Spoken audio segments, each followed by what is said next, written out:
जय हिंद बच्चों, कैसे हैं आप लोग। आज बहुत इंपॉर्टेंट टॉपिक पढ़ने जा रहे हैं जिसका नाम है बायोमोलिक्यूल्स। और अगर बात करें बायोमोलिक्यूल्स पेपर में जो बोर्ड में आने के एक्सपेक्ट है, तो इसमें बहुत सारे क्वेश्चंस बोर्ड के एग्जाम में आते हैं। और ये जो चैप्टर है आपके नीट के पर्पज से भी बहुत ज़्यादा इंपॉर्टेंट हो जाता है। तो बात करें कि ये चैप्टर आता किसमें है, तो ये चैप्टर आता है ऑर्गेनिक केमिस्ट्री में।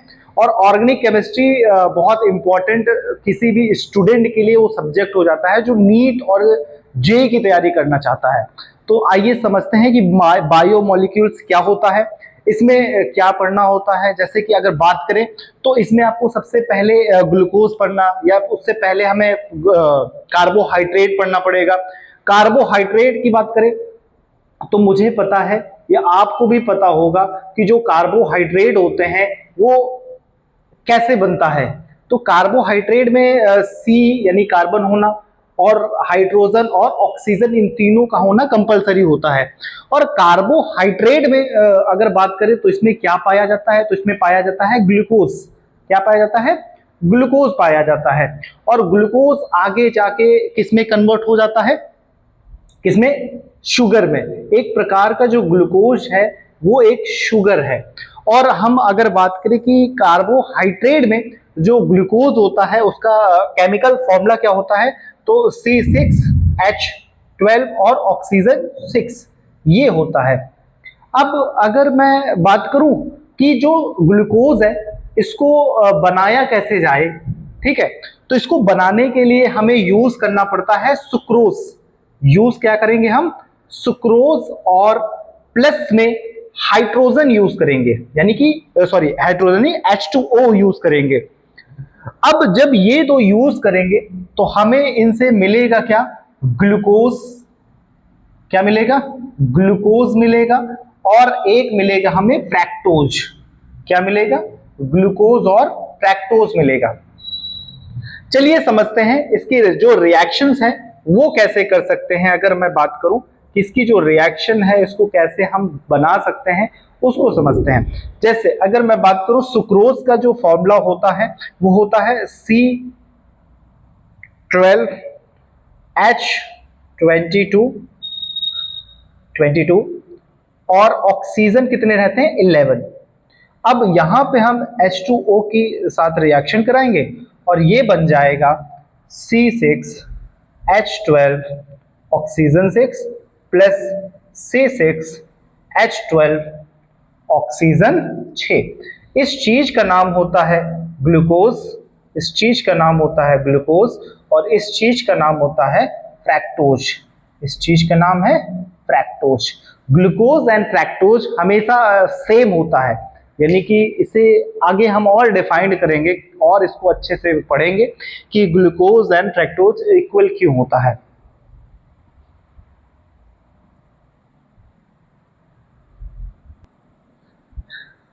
चलिए अब हम देखते हैं कि भाई साहब ये जो ग्लूकोज है इसका केमिकल फॉर्मूला तो हमें पता चल गया कि भाई साहब 6 कार्बन होते हैं, हाइड्रोजन 12 होते हैं, ऑक्सीजन 6 होते हैं।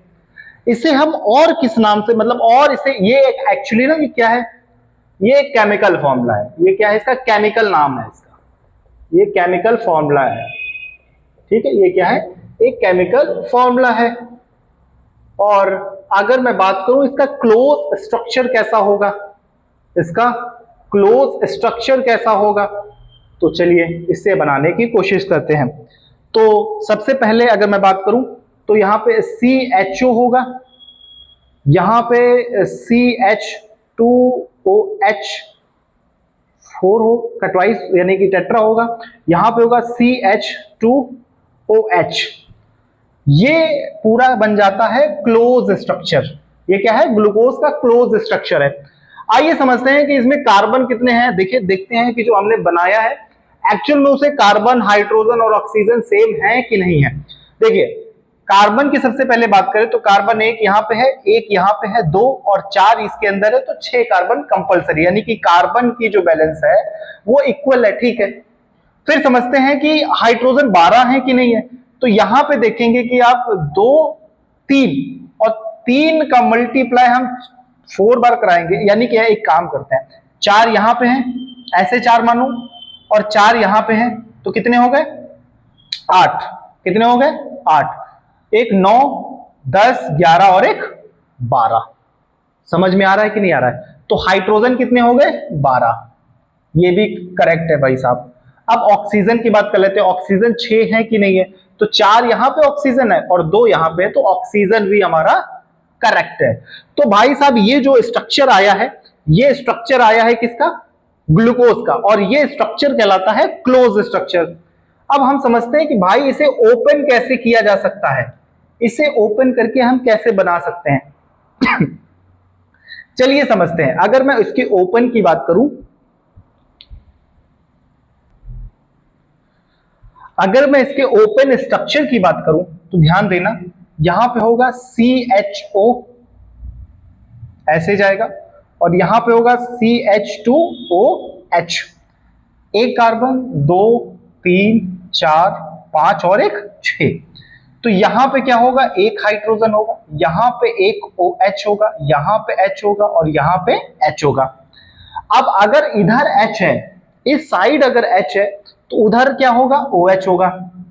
इधर अगर OH है तो इस साइड क्या होगा? H होगा। सेम OH और सेम OH।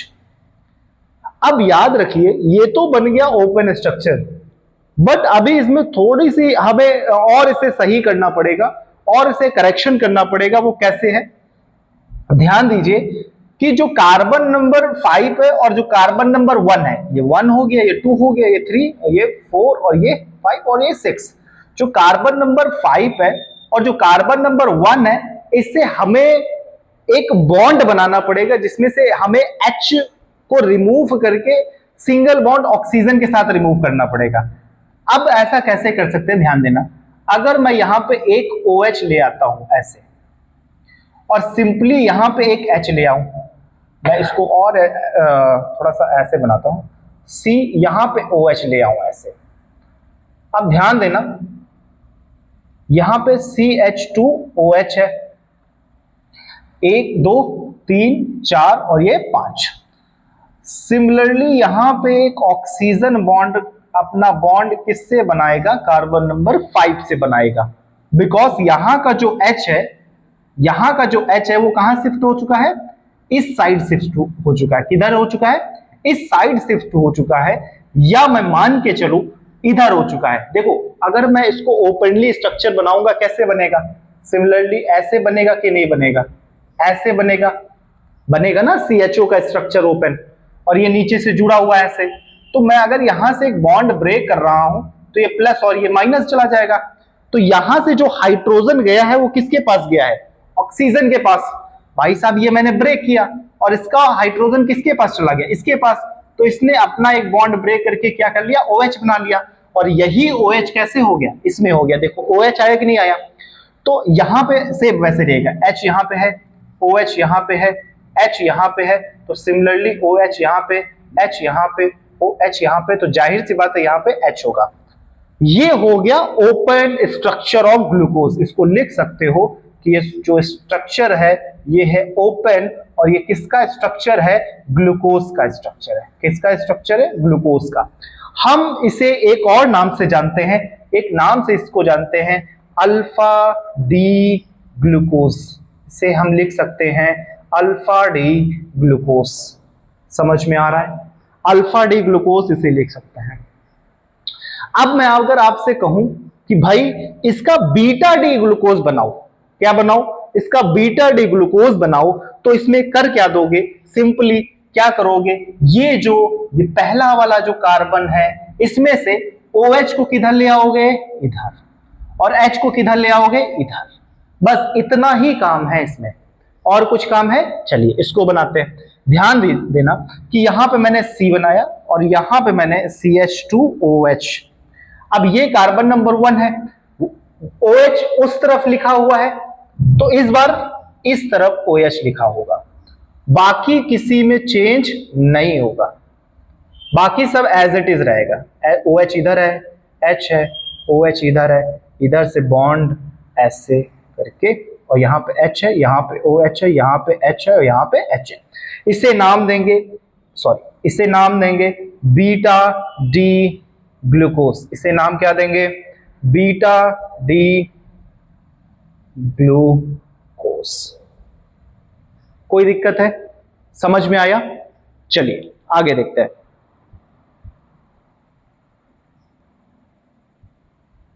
तो ये जो बनाया है मैंने, अल्फा डी ग्लूकोज बनाया है। ये कैसा स्ट्रक्चर है? ओपन स्ट्रक्चर है। अगर मैं बात करूं कि इसका साइक्लिक स्ट्रक्चर कैसा होगा, बहुत इंपॉर्टेंट है इसका साइक्लिक स्ट्रक्चर कैसा होगा, तो इसको बनाना आपको आना चाहिए। और ये कब बना लेंगे? जब आप ओपन स्ट्रक्चर को अच्छे से बना पाएंगे। अगर मैं इसके साइक्लिक स्ट्रक्चर की बात करूं तो ये यूज होता है पाइरेन। क्या यूज होता है? पाइरेन का यूज होता है, पाइरेन। और पाइरेन एक्चुअल में कैसे होता है ध्यान देना, इसे ऐसे ऐसे ऐसे ऐसे ऐसे बनाया जाता है, विच इज पाइरेन। ये क्या है? पाइरेन का स्ट्रक्चर है। अब मैं अगर इसे थोड़ा सा और अच्छे से बनाने की कोशिश करूं, क्योंकि मुझे अच्छा नहीं लग रहा है ये ना, मैं इसको ऐसे बनाऊंगा तो कैसा स्ट्रक्चर रहेगा? उसका स्ट्रक्चर कैसा रहेगा? ये थोड़ा अच्छा लग रहा है। और इसे हम एक कार्बन, 2 3 4 5, 1 2 3 4 5 और 6। अब हमें ये कैसे पता चले कि OH किधर लगाना है, H किधर लगाना है, ये हमें कैसे पता चले? तो भाई साहब अगर मैं बात करूं, ये वाला जो पॉइंट होता है ये हमेशा ऊपर लिखेंगे। इसे कहां लिखेंगे? ऊपर। और ये वाला जो इस टाइप वाले जितने भी OH होंगे, H होंगे, वो कहां लिखे जाएंगे? नीचे लिखे जाएंगे, मतलब अपर और लोअर। तो बताओ H कहां लिखा जाएगा? ऊपर, तो OH नीचे। ये वाला H ऊपर, तो OH नीचे। ये वाला OH ऊपर, तो H नीचे। ये वाला H ऊपर, तो OH नीचे। ये वाला नीचे, तो ये वाला ऊपर, CH2OH। इस तरीके से इसे नाम देते हैं अल्फा डी ग्लूको पाइरेनोज। क्या नाम देते हैं? ग्लूको पाइरेनोज। समझ में आया? अब अगर मैं आपसे कहूं कि इसी का आप बीटा डी ग्लूको पाइरेनोज बनाओ, तो आप बना लोगे कि नहीं बना लोगे? सिंपली क्या करना है, बस इस चीज को उल्टा लिखना है ऐसे, और इस चीज को नीचे लिख देना है। H नीचे आ जाएगा और OH ऊपर चला जाएगा। समझ में आया कि नहीं आया? इस वीडियो में सिर्फ और सिर्फ हमें एक ही टॉपिक के बारे में बात करनी थी, जिसका नाम है ग्लूकोज, यानी कि ग्लूकोज कैसे बनता है, ग्लूकोज का क्लोज स्ट्रक्चर कैसा होता है, ग्लूकोज का ओपन स्ट्रक्चर कैसा होता है, ग्लूकोज का हमें साइक्लिक स्ट्रक्चर कैसा होता है, ये हमने एक वीडियो में सीखा। नेक्स्ट जो वीडियो आएगा वो छोटा सा ही रहेगा, 8 से 10 मिनट का ही रहेगा।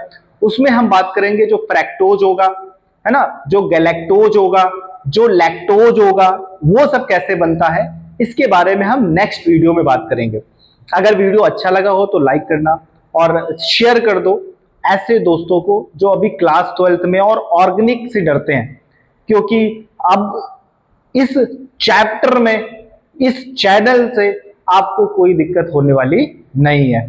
तो सब्सक्राइब कर लेना और लाइक करना। मिलते हैं नेक्स्ट वीडियो में, ठीक है? अपना ध्यान रखिए। जय हिंद।